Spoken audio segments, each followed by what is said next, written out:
بسم الله الرحمن الرحيم.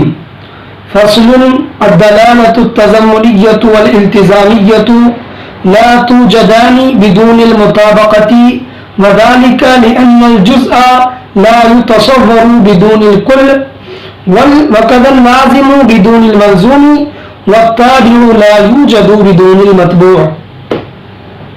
اب تک بیان چل رہا ہے دلالت لفظیہ وضعیہ کا کہ دلالت لفظیہ وضعیہ کی تین قسمیں ہیں، پہلی مطابقی، تضمنی اور تیسری التزامی.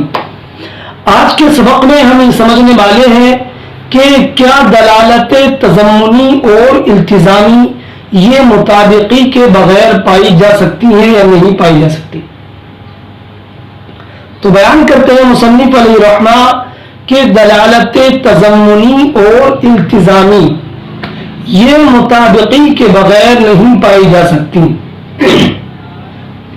دلالت تضمنی اور التزامی یہ مطابقی کے بغیر نہیں پائی جا سکتی. اب ہم سب سے پہلے یہ سمجھتے ہیں کہ دلالت تضمنی مطابقی کے بغیر کیسے نہیں پائی جا سکتی اور کیوں نہیں پائی جا سکتی. تو بتایا تھا کہ دلالت تضمنی وہ ہے جو معنی موضوع لہو کے جزء پر دلالت کرے، اور مطابقی کے بارے میں بتایا تھا جو معنی موضوع لہو کے کل پر دلالت کرے. تو اب جو دلالت تضمنی جس کی تعریف ہم نے کی کہ جزء پر دلالت کرے، تو جو جزء ہوتا ہے وہ کل کے بغیر نہیں پایا جاتا. جو جزء ہوتا ہے وہ کل کے بغیر نہیں پایا جاتا. یعنی جب ہم نے یہ سمجھا کہ یہ جزء ہے تو خود بخود ہمارا ذہن اور ہم یہ خود سمجھ لیں گے کہ اس کا کوئی نہ کوئی کل ہوگا. جب ہم نے جان لیا کہ یہ شے جزء ہے تو ہم خود یہ فیصلہ کر لیں گے کہ جب یہ جزء ہے تو ضرور اس کا کوئی نہ کوئی کل ہوگا. تو پتہ چلا کہ جزء کل کے بغیر نہیں پایا جائے گا. تو اب ٹھیک اسی طرح چونکہ دلالت تضمنی ہوتی ہے وہ جزء پر دلالت کرتی ہے اور مطابقی وہ کل پر دلالت کرتی ہے، اور جزء کل کے بغیر نہیں پایا جا سکتا.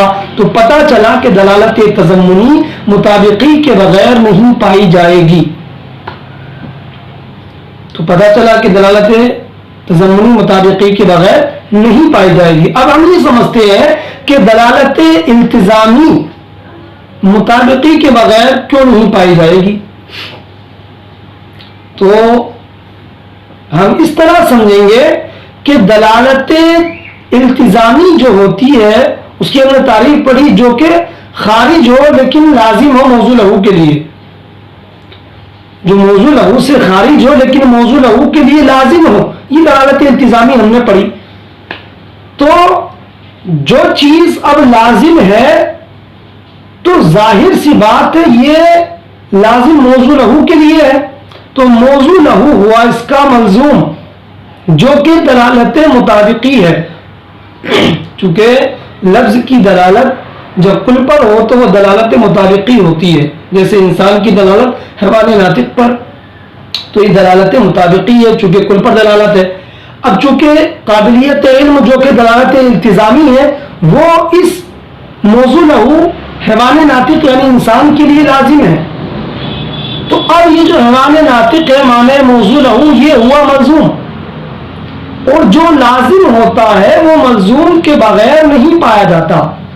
تو پتہ چلا کہ جو دلالت التزامی ہے وہ دلالت مطابقی یعنی ملزوم کے بغیر نہیں پائی جائے گی. اب چونکہ دلالت تضمنی اور التزامی یہ دونوں کی دونوں ہوئی تابع اور دلالت مطابقی یہ ہوئی متبوع، اور یہ بات اظہر من الشمس ہے کہ جو تابع ہوتا ہے وہ متبوع کے بغیر نہیں پایا جاتا. دیکھیے یہاں تک فرماتے مصنف علیہ رحمہ الدلالت التضمنیۃ والالتزامیۃ، دلالت تضمنی اور دلالت التزامی لا توجدان بدون المطابقت، یہ مطابقی کے بغیر دونوں ہی نہیں پائی جاتی. وذالک لأن الجزء لا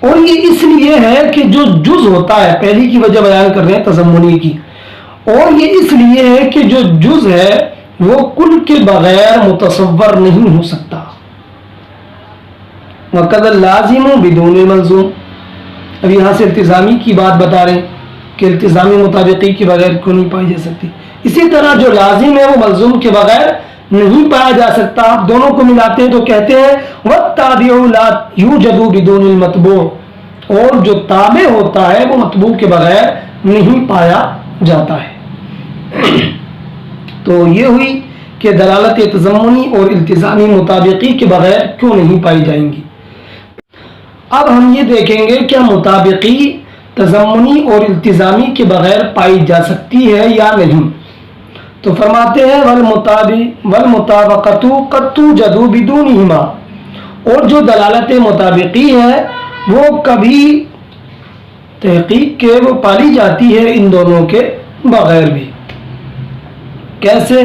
تو کہتے ہیں لجوازی ان یوضع اللفظ لمعنى بسيط لا جزء له ولا لازم له، وہ اس طور پر پائی جا سکتی ہے مطابقی تضمنی اور التزامی کے بغیر کہ ممکن ہے کہ کوئی لفظ وضع کیا جائے معنی بسیط کے لیے، اس بات کے جائز ہونے کی وجہ سے کہ کوئی لفظ کو یعنی وضع کر دیا گیا ہو ایسے معنی کے لیے جو کہ بسیط ہو، نہ اس کا جز ہو نہ اس کے لیے لازم ہو۔ تو جب جز نہیں ہوگا نہ ہی اس کے لیے لازم ہوگا تو وہاں پر صرف دلالت مطابقی ہی پائی جائے گی۔ جز کی جیسے تضمنی کی مثال ہم دیتے ہیں لفظ اللہ، تو لفظ اللہ کی جو دلالت ہے وہ ذات باری تعالی پر دلالت مطابقی ہے، لیکن یہاں پر تضمنی نہیں ہے، دلالت تضمنی یہاں پر نہیں ہو سکتی، چونکہ دلالت تضمنی کے لیے جز ہونا ضروری ہے، اور ذات باری تعالی وہ اجزاء سے مرکب نہیں ہے۔ چونکہ اگر ذات باری تعالی اجزاء سے مرکب ہو تو اس صورت میں ذات باری تعالی کا حادث ہونا لازم آئے گا، حالانکہ اور یہ باطل ہے، اور ذات باری تعالی یہ کیا ہے؟ قدیم ہے۔ تو یہاں پر لفظ اللہ کی دلالت جب ذات باری تعالی پر ہو تو یہ دلالت صرف دلالت مطابقی ہوگی اور یہ تضمنی کے بغیر پالی جائے گی۔ اب یہاں پر ہم نے یہ کہا کہ مطابقی تضمنی اور التزامی دونوں کے بغیر پالی جاتی ہے، لیکن امام راضی اختلاف کرتے ہیں۔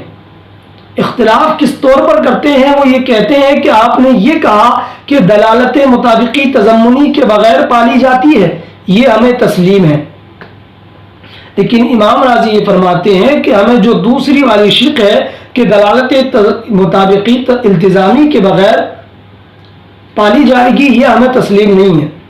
وہ یہ کہتے ہیں کہ دلالت مطابقی التزامی کے بغیر نہیں پائی جا سکتی۔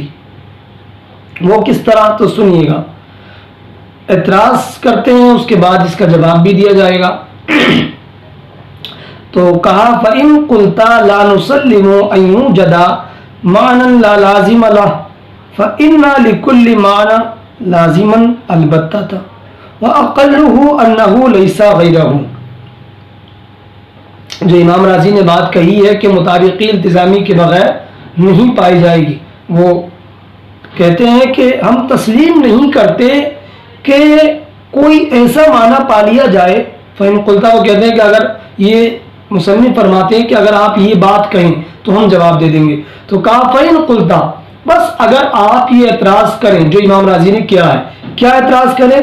کہ کوئی ایسا معنی پایا جائے لا لازم لہو، کہ اس کا کوئی لازم نہ ہو۔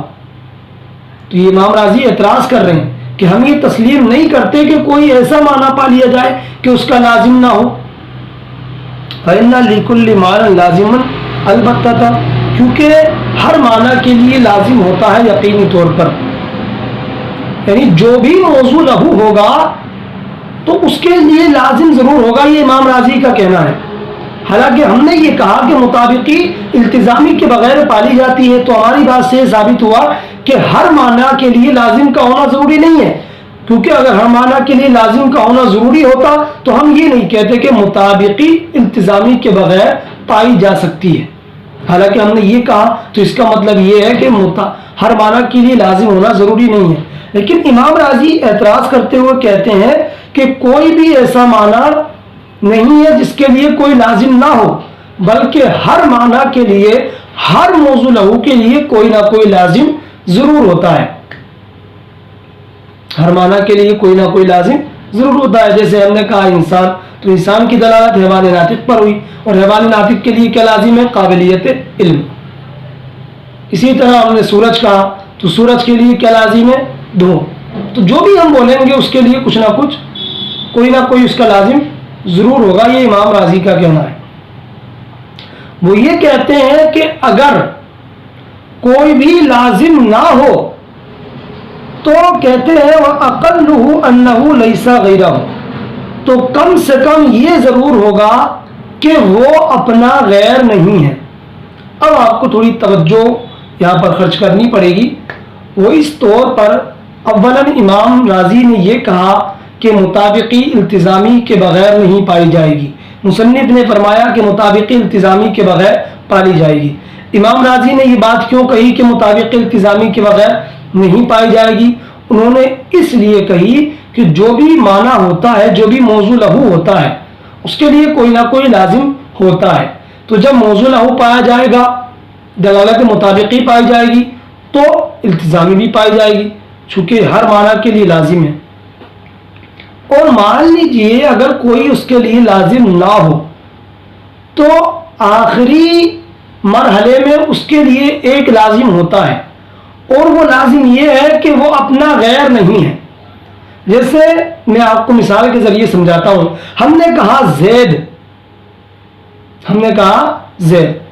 تو زید کے لیے اگر کچھ بھی لازم نہ ہو تو کم سے کم یہ تو لازم ہے زید کے لیے کہ وہ اپنا غیر نہیں ہے، یعنی وہ اپنی ذات ہے، اپنا غیر نہیں ہے۔ یعنی اس کے لیے لازم ہے کہ وہ زید ہے، بکر نہیں ہے، امر نہیں ہے، کتاب نہیں ہے، موبائل نہیں ہے۔ اس کے لیے لازم ہے کہ وہ اپنا غیر نہیں ہے۔ ہر چیز کے لیے جس کے لیے کوئی لازم نہ ہو تو اس کے لیے یہ لازم ضرور ہوتا ہے کہ وہ اپنا غیر نہیں ہے۔ یہ امام راضی کا کہنا ہے، اور اسی بنیاد پر انہوں نے یہ کہا کہ جب ہر معنی کے لیے لازم ہے اور وہ کم سے کم یہ ہے کہ وہ اپنا غیر نہیں ہے، تو مطابقی التزامی کے بغیر نہیں پائی جائے گی۔ یہ امام راضی کا کہنا ہے۔ دیکھیے پھر اعتراض کیا ہے۔ لا نسلم ان یوجد معنی لا لازم لہ، ہم یہ تسلیم نہیں کرتے کہ کوئی معنی پایا جائے ایسا جس کا کہ کوئی لازم نہ ہو۔ فإن لكل معنى لازم البتہ تھا، کیونکہ ہر معنی کے لیے یقینی طور پر کوئی نہ کوئی لازم ہوتا ہے۔ وأقلُّهُ أنه ليس غيره، اور کم سے کم جو لازم ہو سکتا ہے کسی بھی معنی کے لیے وہ یہ ہے کہ وہ اپنا غیر نہیں ہے۔ سمجھے بات؟ اب مصنف علیہ رحمہ اس کا جواب دیتے ہیں، تو سنیے جواب توجہ سے۔ قلنا المراد باللازم هو اللازم البين الذي ينتقل الذهن من الملزوم إليه۔ اوپر ہم نے لازم سے بتایا تھا کہ لازم وہ ہے کہ ذہن موضوع لہو سے اس کی طرف منتقل خود بخود ہو جائے۔ جب بھی موضوع لہو کا ذکر کیا جائے تو خود بخود ذہن اس لازم کی طرف چلا جائے۔ یہ لازم کی تعریف کی تھی، تو وہی بیان کرتے ہیں۔ مصنف فرماتے ہیں کہ لازم سے جو مراد ہے وہ لازم بین ہے۔ اب یہاں پر ایک بات سمجھ لیں کہ لازم دو طرح کا ہوتا ہے، ایک لازم بین، ایک لازم غیر بین۔ دونوں کو سمجھے۔ لازم بین وہ ہے کہ جب موضوع لہو کا ذکر کیا جائے تو خود بخود ذہن اس لازم کی طرف چلا جائے۔ وہی جب سورج ہم نے کہا تو خود بخود ذہن دھوپ کی طرف چلا جائے گا، جو کہ سورج کے لیے لازم ہے دھوپ روشنی، تو یہ لازم بین ہوا۔ اور لازم غیر بین وہ ہے کہ ذہن لازم کی طرف خود بخود منتقل نہ ہو۔ جیسے اعداد ہیں گنتی، تو ایک ہوتا طاق، ایک ہوتا جفت. طاق جو بے جوڑ ہو اور جفت جو جوڑ والا ہو. تو اعداد کے لیے، گنتیوں کے لیے طاق اور جفت لازم ہے، لیکن جب بھی ہم اعداد کا ذکر کریں تو ضروری نہیں ہے کہ ذہن کا انتقال جفت یا طاق کی طرف ہو. جب بھی ہم عدد کا ذکر کرتے ہیں، میں نے کہا 100، تو یہاں پر 100 کے لیے جفت لازم ہے، لیکن ہمارا ذہن خود بخود جفت کی طرف منتقل نہیں ہوتا ہے.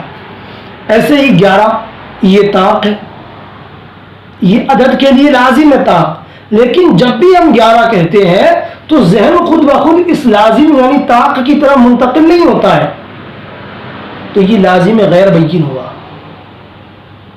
اب یہاں بات سمجھائی دیتا ہوں میں. جو امام راضی نے لازم مراد لیا ہے وَأَقَلُّهُ أَنَّهُ لَيْسَ غَيْرَ، یہ جو لازم ہے نا، یہ لازم غیر بین ہے، جس کی طرف ذہن خود بخود منتقل نہیں ہوتا. اور مصنف علیہ رحمہ کی جو لازم سے مراد ہے وہ لازم بین ہے کہ جس کی طرف ذہن خود بخود منتقل ہو جائے. دیکھیں، قلنا ہم نے کہا المراد باللازم هو اللازم البین بین الذی ينتقل الذہن من الملزوم الیہ. مراد لازم سے وہ لازم بین ہے کہ ذہن منتقل ہو جائے منظوم سے اس لازم کی طرف. جیسے ہم نے سورج کہا بھائی تو دھوپ کی طرف ذہن چلا گیا، انسان کہا تو قابلیت علم کی طرف، صنعت کتاب کی طرف ذہن چلا گیا، تو یہ لازم بین ہے. وَقَوْلُكَ لَيْسَ غَيْرَهُ، اب مصنف علیہ رحمہ امام راضی کے قول کے بارے میں کہتے ہیں اور جو آپ کا قول ہے لیسا غیرہ، کہ کم سے کم لازم یہ ہوتا ہے کہ وہ اپنا غیر نہیں ہے. لیسا من اللوازم البینہ، یہ لوازم بینہ میں سے نہیں ہے.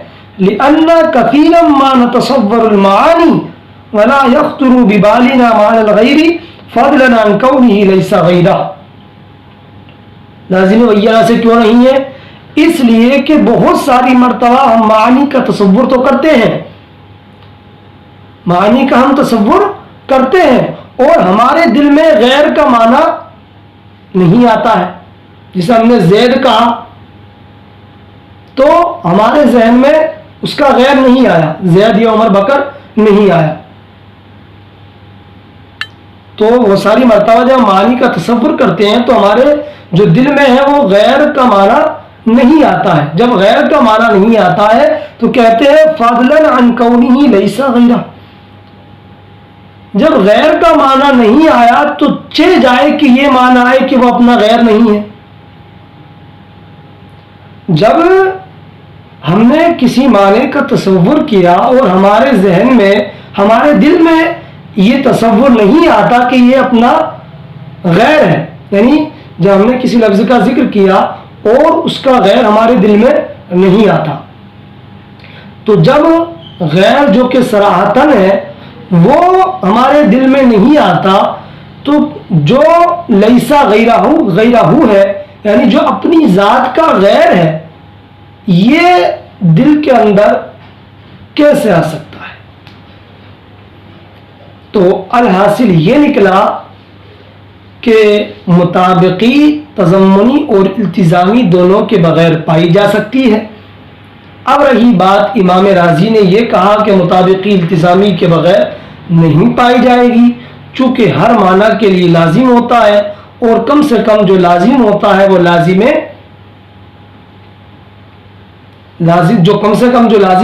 لازم ہے لیسا غیرہ، یعنی وہ اپنا غیر نہیں ہے.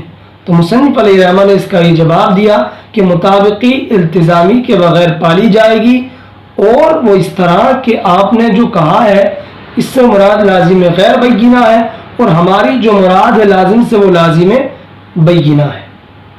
لہذا مطابقی التزامی کے بغیر پائی جا سکتی ہے. تھوڑا سا ترجمہ اور دیکھ لیجئے. کہتے ہیں قولک لیس غیرہ لیس من اللوازم البینہ، اور جو آپ کا قول لیس غیرہ ہے یہ لوازم بینہ سے نہیں ہے. لأن کثیرا ما نتصور المعانی، اس لیے کہ بہت ساری مرتبہ ہم معانی کا تصور کرتے ہیں.